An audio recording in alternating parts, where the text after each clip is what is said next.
মালয়েশিয়ায় নতুন করে কলিং ভিসায় ২৪ লাখের বেশি বিদেশি কর্মী নিয়োগের যে তথ্য বাংলাদেশের অধিকাংশ গণমাধ্যম প্রচার করেছে তা সঠিক নয় বলে জানিয়েছেন মালয়েশিয়ায় নিযুক্ত বাংলাদেশের হাই কমিশনার শামীম আহসান। স্থানীয় সময় সোমবার বিকেলে মালয়েশিয়া প্রবাসী সাংবাদিকদের সঙ্গে এক মতবিনিময় সভায় এ তথ্য জানান হাই কমিশনার। তিনি দুঃখ প্রকাশ করে বলেন, আমাদের দেশের দায়িত্বশীল গণমাধ্যমগুলোর প্রবাসীদের নিউজ প্রচার করার ক্ষেত্রে আরও দায়িত্বশীল হওয়া উচিত ছিল।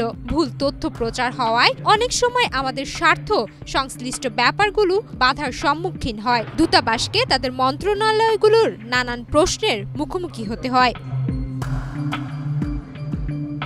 তিনি বলেন, বাস্তবতা হলো মালয়েশিয়ায় মোট জনসংখ্যার 10 ভাগ বিদেশি কর্মী নিয়োগ হলে ২৪,৬৮,৭৫৬ জন হবে।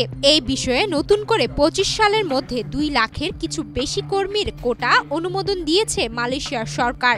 বাংলাদেশের অনেক গণমাধ্যম প্রতিনিধিদের সঙ্গে যোগাযোগ না করে তা ভিন্নভাবে প্রচার করেছে, যা খুবই দুঃখজনক।